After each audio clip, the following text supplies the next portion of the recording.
On a longtemps décrit le Sénégal avec des mots doux, la teranga, la culture, la stabilité politique. Une exception démocratique dans une région tourmentée. Mais cette vision romantique cachait une réalité économique fragile, dépendante de l'aide et des importations. Mais cette époque est révolue. Nous sommes à l'aube de 2026 et le Sénégal est en train d'opérer une mutation brutale. Ce n'est plus une question de tourisme ou d'arachide.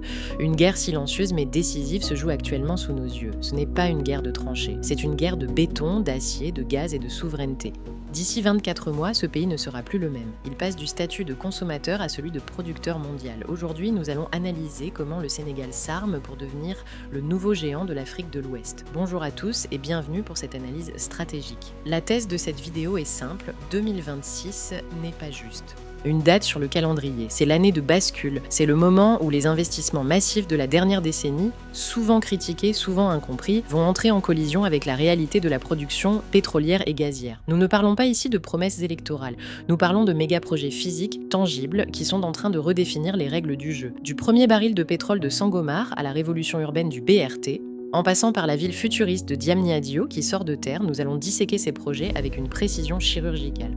Nous allons suivre une timeline interactive jusqu'en 2026 pour comprendre comment ces infrastructures s'imbriquent pour former un écosystème de puissance. Mais avant de lancer notre timeline vers le futur, j'ai besoin de savoir qui est avec nous aujourd'hui pour cette enquête. Dites-moi en commentaire maintenant, depuis quel pays ou quelle ville nous suivez-vous ? Est-ce que vous êtes à Dakar, dans les embouteillages de la VDN ? Êtes-vous à Touba, Ziguinchor ou Saint-Louis ? Ou bien faites-vous partie de la diaspora stratégique et nous regardez-vous depuis Paris, New York, Montréal ou Dubaï ? Écrivez votre ville en commentaire, montrons aux algorithmes la force de cette communauté et l'intérêt mondial pour l'émergence du Sénégal. C'est fait, alors activons la timeline. Commençons par ce qui change tout, l'énergie.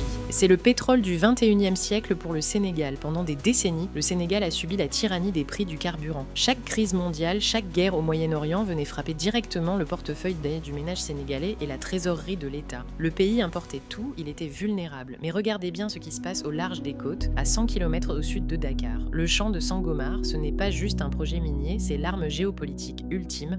Avec le début de la production, le Sénégal vise les 100 000 barils par jour. Pour un géant comme l'Arabie Saoudite, c'est une goutte d'eau. Mais pour le Sénégal, c'est le saut quantique vers le développement. Pourquoi ? Parce que l'argent du pétrole, s'il est bien géré, c'est la vache à lait qui va remplir les caisses de l'État pour les décennies à venir. On parle de milliards de dollars de revenus attendus sur les 30 prochaines années. Mais attention à la stratégie qui a changé. Le nouveau régime et même l'administration précédente ont compris une chose, exporter le brut, c'est bien, le raffiner sur place, mais c'est mieux. L'objectif d'ici 2026 et au-delà, c'est de sécuriser l'indépendance énergétique, ne plus dépendre des navires venant de Rotterdam pour faire tourner les centrales de la Sénélec, et si Sangomar est le muscle, le projet Grand Tortue Amélim GTA est le cerveau. Ici, on entre dans la géopolitique pure, située à la frontière avec la Mauritanie, c'est l'un des gisements de gaz les plus profonds et les plus complexes au monde. C'est une prouesse d'ingénierie, une digue de protection en plein océan, des usines flottantes de liquéfaction. Pourquoi ce projet est-il dans le top 3 des priorités ? Parce que le gaz, c'est l'électricité. La stratégie Gas to Power vise à remplacer le fioul lourd, polluant et cher par du gaz local. L'impact, une baisse drastique du coût de l'électricité pour les industries. Imaginez une usine de ciment ou de transformation agroalimentaire à Dakar. Aujourd'hui, elle paie son énergie 2 fois plus cher qu'une usine en Chine. Demain, avec le gaz de GTA, elle devient compétitive. C'est ça la vraie révolution. Ce n'est pas seulement la rente, c'est l'industrialisation. Le Sénégal entre dans le cercle très fermé des exportateurs de GNL, gaz naturel liquéfié. L'Europe, assoiffée de gaz depuis la crise ukrainienne, regarde Dakar avec des yeux de chimène. Le Sénégal devient un partenaire stratégique, un interlocuteur qu'on écoute et non plus qu'on assiste. Cependant, restons sur terre, la malédiction des ressources guette. Le défi d'ici 2026 sera de s'assurer que cette manne financière ne s'évapore pas dans la corruption ou les projets éléphants blancs. La création du fonds intergénérationnel est un signal positif, mais la vigilance citoyenne sera l'unique garde-fou. Quittons l'océan pour revenir sur la terre ferme. Dakar, une presqu'île qui étouffe. Pendant longtemps, Dakar a été victime de son succès. Tout se concentre sur 0,3% du territoire national. L'économie, l'administration, les hôpitaux, les universités. Résultat, une thrombose permanente. On estime que les embouteillages coûtaient au Sénégal près de 100 milliards de francs CFA par an en perte de productivité. C'est colossal, c'est ici qu'intervient ce que j'appelle la chirurgie lourde. Voici les 2 projets qui redéfinissent la vie. quotidienne de millions de Sénégalais, le TER, Train Express Régional, et le BRT, Bus Rapide Transit. Le BRT, inauguré récemment et qui monte en puissance pour 2026, n'est pas juste un bus, c'est un système de métro sur pneus, 100% électrique. C'est une première en Afrique. Regardez la symbolique, on ne parle pas de vieux bus diesel recyclés d'Europe, on parle d'une flotte neuve, propre, qui traverse la banlieue de Guédiawaye, au centre-ville en 45 minutes au lieu de 2 heures. Pour l'ouvrier, l'étudiant, la commerçante, c'est le projet de la dignité nationale. Gagner 2 heures de vie par jour, c'est changer la structure sociale d'une ville.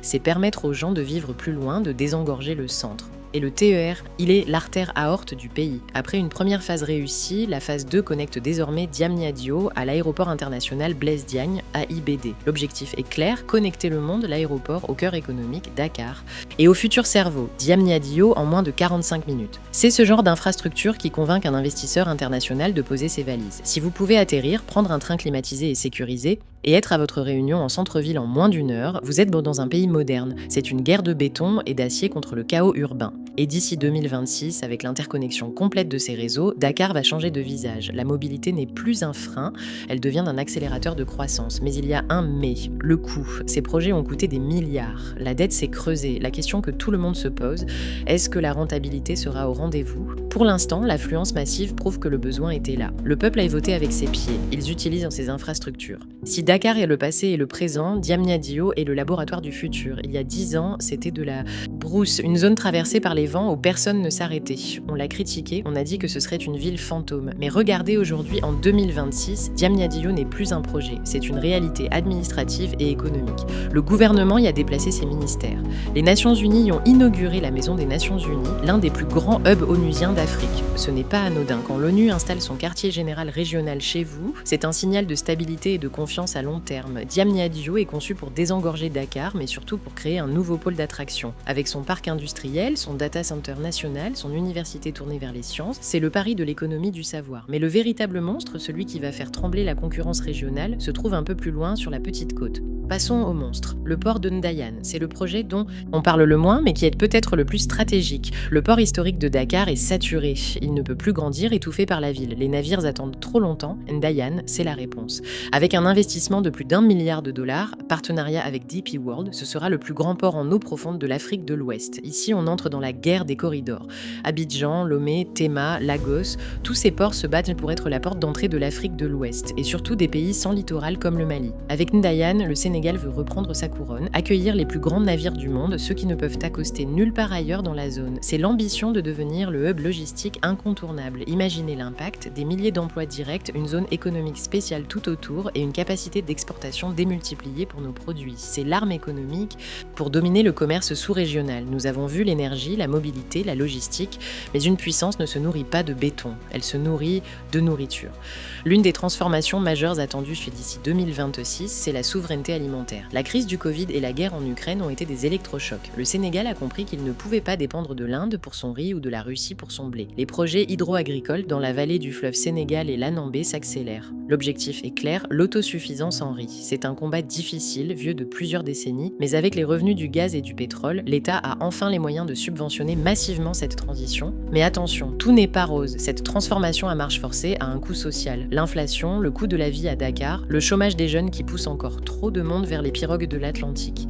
C'est là le véritable défi de 2026. Ces infrastructures, ces milliards, par exemple ces pipelines, est-ce que cela va ruisseler jusque dans la poche du Sénégalais lambda ? Ce n'est pas automatique. C'est une question de volonté politique. Le contenu local, cette loi qui oblige les entreprises étrangères à embaucher et sous-traiter sénégalais, est la clé. Si les milliards de Sangomar repartent à l'étranger, nous aurons échoué. Si le port de Ndayane est construit par des étrangers, pour des étrangers, nous aurons échoué. La bataille de 2026, c'est la bataille de l'inclusion. Faire en sorte que le pêcheur de Kayar, l'agriculteur du Fouta et l'entrepreneur de Thiès sentent la différence. Pour conclure, le Sénégal de 2026 ne sera plus le Sénégal de 2016. En 10 ans, le pays aura posé les fondations d'une puissance régionale, une indépendance énergétique grâce au pétrole et au gaz, une mobilité urbaine révolutionnée par le TER et le BRT, une logistique de classe mondiale avec le port de Ndayane et la plateforme de Diamniadio. C'est un changement de paradigme. Le Sénégal passe d'une économie de comptoir à une économie de production et de transformation. Mais comme je le dis souvent, le béton ne se mange pas. Ces infrastructures, elles sont des outils, pas des fins en soi. Elles sont le squelette de l'économie. Maintenant, c'est au secteur privé, aux entrepreneurs, à la jeunesse sénégalaise de mettre les muscles et la chair autour de ce squelette. Selon vous, lequel de ces projets est la priorité absolue pour le peuple aujourd'hui? Est-ce que c'est l'indépendance énergétique avec le gaz pour baisser les factures? Est-ce que c'est la mobilité avec le BRT pour mieux vivre en ville? Ou est-ce que tout devrait être mis sur l'agriculture et la souveraineté alimentaire? J'attends vos analyses d'experts dans les commentaires, je lirai tout le monde. C'est un débat crucial pour notre avenir. Si cette vidéo vous a aidé à comprendre les enjeux cachés de notre pays, laissez un j'aime, c'est le seul moyen de soutenir ce travail de recherche face aux algorithmes. Abonnez-vous et activez la cloche car la prochaine enquête sera encore plus explosive. À très bientôt.